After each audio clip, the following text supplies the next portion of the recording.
Libra, message for you. Mga dapat malaman ng mga Libra today. Sa mga Libra, ito ang dapat ninyong malaman today. Message for you, Libra.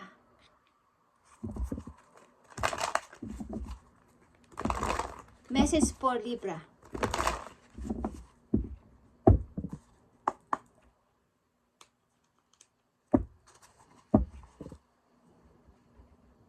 Message for Libra today.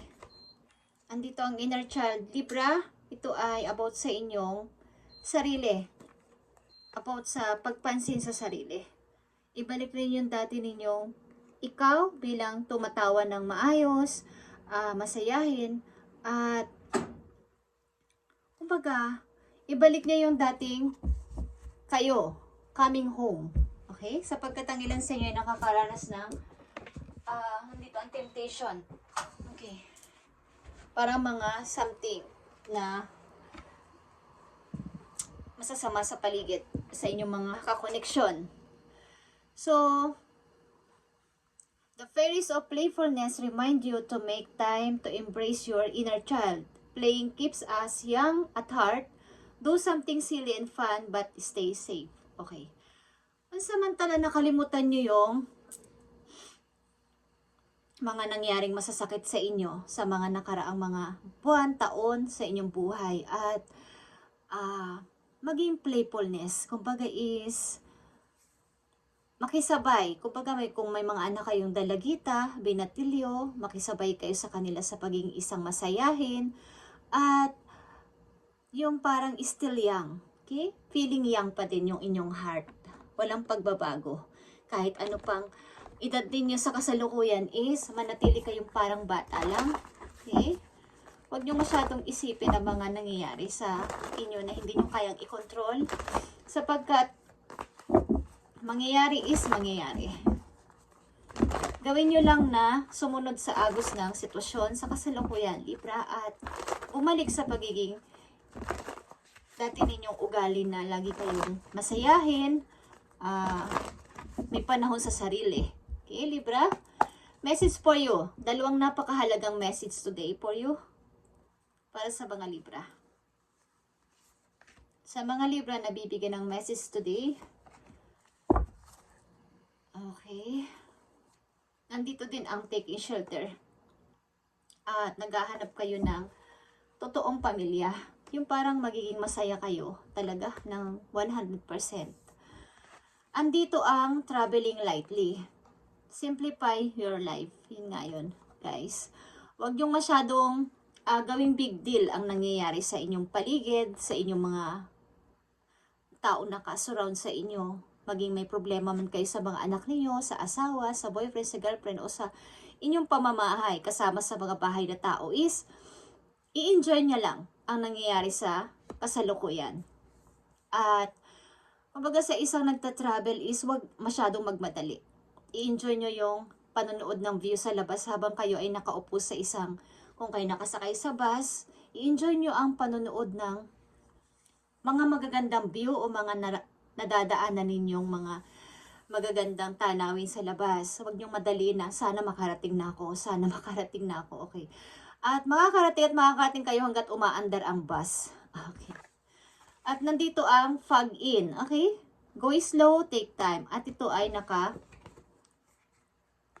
naka-connect dito. Traveling lightly, go slow, take time. Huwag masyado magmadali. Libra, sasaan ba't darating yan? Kung ano man yung inyong parang minamadali-madali. Ilan sa inyo ay minamadaling gawin o gusto nang mangyari ang hindi pa nararapat. Kumbaga yun ay nasa tamang panahon para mangyari at yun ay pinaprocess ni God, pinaprocess ni universe na hidden sa inyo ayon sa inyong ginagawa at ayon sa inyong intensyon. Okay, Libra? Ang mahalaga ay kayo ay lagi naka-smile at ibalik ang dating kayo na kayo ay parang napaka-cool lang na tao. Okay? Message for you na mahalaga. Libra, go slow, take time. Okay? Okay, nakikita nyo to. Take a reality check. Check nyo rin ang inyong sarili talaga. Baka kung ano na ang may napapabayaan na kayo sa inyong sarili mismo. So, i-check ninyo itong inyong sarili kung ano nang nangyayari.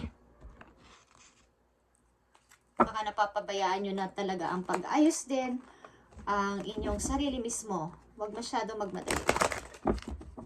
Kung ano man tong inyong mga gustong minamadali na to is mangyayari ito sa tamang panahon. Libra, ayon sa inyong mga hangarin sa buhay. Ito man ay pag-ibig, trabaho o sa problema sa pamilya. Tingnan natin ang message sa'yo dito ng iyong mga guides para magkaroon ka ng gabay. Okay, Libra? Ang ilan sa inyo nag-iisip na sumama sa isang person, sa isang tahimik na place. Yung wala ng gulo. Gusto nyo sumama sa isang person. Okay, message for you.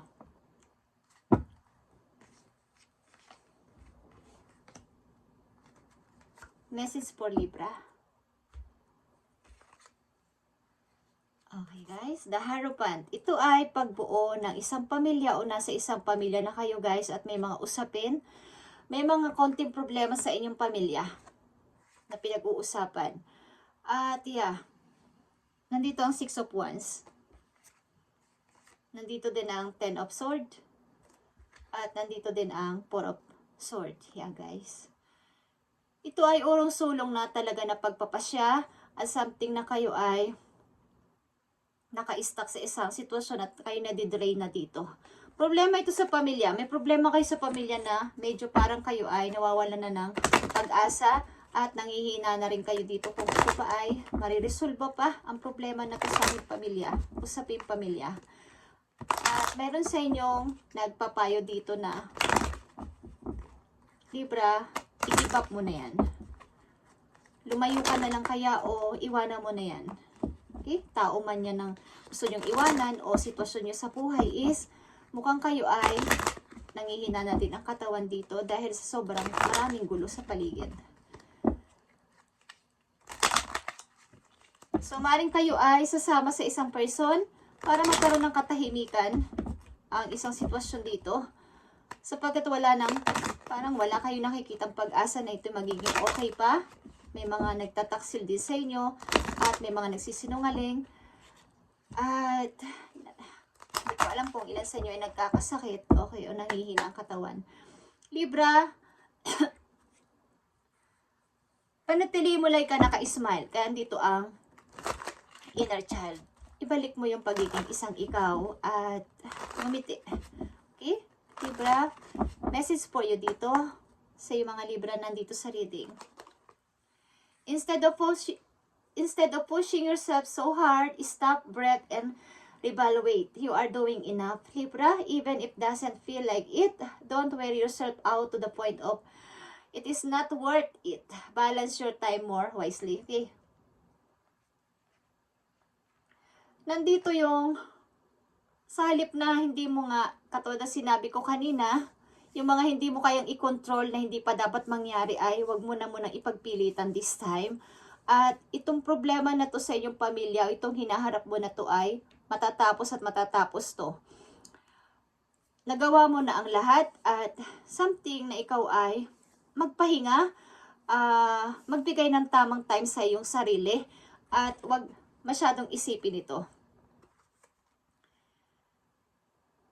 Hindi mo kailangang i-force ang sarili mo sa mahirap na sitwasyon na to sa pamilya mo, okay?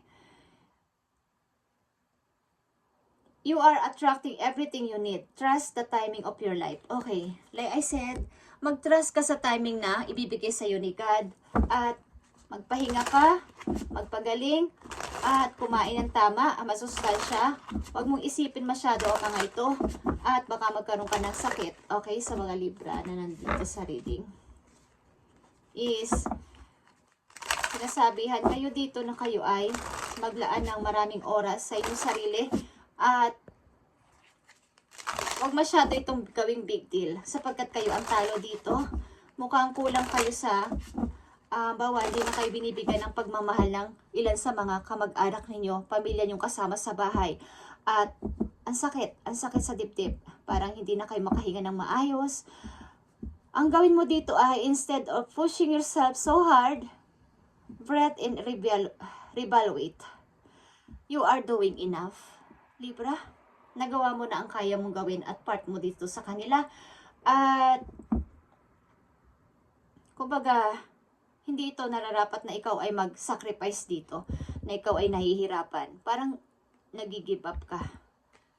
At kung mayroon man sa'yo ditong tumutulong, maaring loyal friend mo o nakakaintindi sa'yo, ang ilan sa inyo ditong Libra ay naghahanap ng totoong tahanan o pamilya, hindi bahay, kumbaga totoong tao na makakasama sa buhay, naiintindi sa inyo at pahalagahan ka bilang isang ikaw. Okay, Libra? Andito ang nag-iisip ka talagang umalis na. Mag-ingat din kayo sa kung kayo aalis at huwag kayong sasakay o aalis ng may problema. Okay? Baka kayo ay hindi maging maayos ang pagbabiyahe. Just saying, kailangan ninyong mag-refresh muna, magpahinga, at bago kayo lumarga o mag-travel. Okay? Para hindi magkaroon ng disgrasya sa inyong pupuntahan. Okay, Libra, kung kayo ay masama ang loob at kayo aalis, is hindi ito nararapat. Maaring ang mga Libra nandito ay nararamdaman ko ang hirap sa inyong puso. At please, this time is ibalik mo yung pagiging isang ikaw at huwag mo na munang silang pakialaman ang mga taong ito sa paligid mo na hindi ka pinapahalagahan.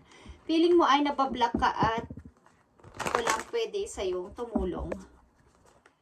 Hintayin mo ang tulong ni God, ni Universe sa'yo at ito ay darating sa tamang pagkakataon. Dito ang take it slow, take time. Libra, huwag ka magbabiyahe ng ikaw ay masama ang loob at wala sa sarili. Okay? At baka may mangyari hindi maganda, I feel. Okay? So kayo ay magpahinga, mag-refresh at palakasin ang sarili. Kung kayo gusto mag-moving, umalis sa lugar na to at mag-iba na ng gagawin sa buhay is palakasin ang inyong sarili bago gawin ang lahat ng ito. At ibalik ang dating ikaw. Kung kayo ay nasa edad na at nawala na kayo ng pag-asa ay meron pa, Libra. Okay? Huwag kayong mawala ng pag-asa hanggat may buhay. Okay. Message para sa mga Libra na nandito sa reading. Okay, nandito ang go within. At ito ay number 2. Go within, Libra. You are very intuitive person, Libra, and there are many wonderful insights that lie waiting inside you. Take time to be quiet and reflect upon the desire of your heart through meditation or prayer. There's no need to take action right now. Be patient with yourself. Hindi nararapat na kayo ay gumawa ng aksyon, mga aksyon dito sa problema na to right now. Kailangan nyo magpalakas, kumain ng tama at huwag intindihin ang problema na to. Bayaan nyo silang problema sa problema nila. Huwag kayong makialam muna at magpahinga, mag-relax, at bigyan ng tamang atensyon ang sarili this time. At kayo ay bibigyan ng lakas ni Lord, ni Universe bibigyan kayo ng energy at kaalaman para sa gagawin nyo sapagkat kayo ay, kumbaga kayo ay very intuitive person. Nakikinig kayo sa inyong inner voice.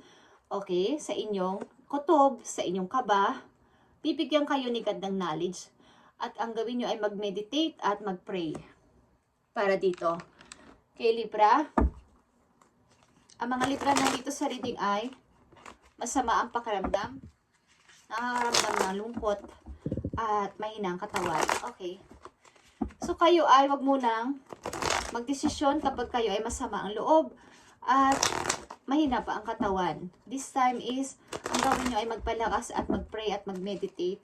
Humingi ng tulong kay God, kay Universe, kung anong dapat ninyong susunod na step para ito ay maging perfect o malinaw. Okay? Message mo sa mga Libra nandito sa reading at bigyan sila ng guide. I need message for Libra. Okay. Nandito ang 9 of Cups, guys. Maaring Kapag nagawa nyo na to lahat, ang mga nandito sa sinabi ko, at nakapag-ayos-ayos na kayo sa iyo sarili is, matutupad nyo ang inyong pangarap. At may mga taong tutulong sa iyo sa paligid. Mukhang hindi nyo talaga kinakaya ang lahat ng problema sa inyong buhay. Marami kayong pasanin, problema. Any, pera man to, relasyon o any sa inyong buhay is marami. At kailangan nyo talaga mag-meditate, magpalinis kay Lord, tanggalin ang mga bad energy na nakapalibot sa inyo, Libra, at maging malinis para matupad ulit ito at mabuo ulit ang inyong pangarap. Okay? Something na kailangan yung mag-relax. May pumipigil sa inyo para makakita ng katotohanan, para makaalis dyan. Iniista kayo ng isang tao na kayo ay tinatakot o something na kayo ay ginagawa ng kasinungalingan. At mangyayari ito sa tamang panahon, guys. Susuportahan kayo ng isang tao, mangilang-ilang tao na nagmamahal sa inyo para kayo mag-moving at makatagpo ng mga bagong tao sa paligid, bagong pag-ibig na rin. At ito ay bigay ni God sa inyo.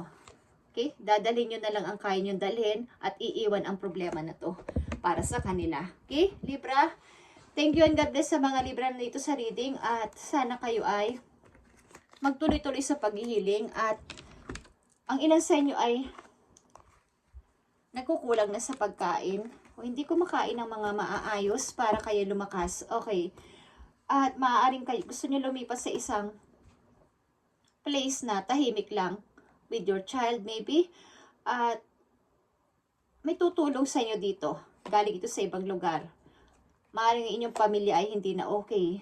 Guys, sa inyong buhay mag-asawa, ilan sa inyo is hindi na okay at kailangan nyo na mag-moving o mag-move on. Go within sa naiisip mo na to. But this time, hindi mo kailangang gumawa ng anumang aksyon. Hintayin ang ibibigay sa iyong sign ni God at mag-pray ka. Traveling lightly, Libra, at makiramdam sa paligid. Huwag mo silang kontrahin. Walang mangyayari dito. Mukhang maraming kontrabida sa inyong buhay sa paligid. At hindi kayo tanggap sa kailan totoong pagmamahal. Okay? Thank you and God bless. Libra.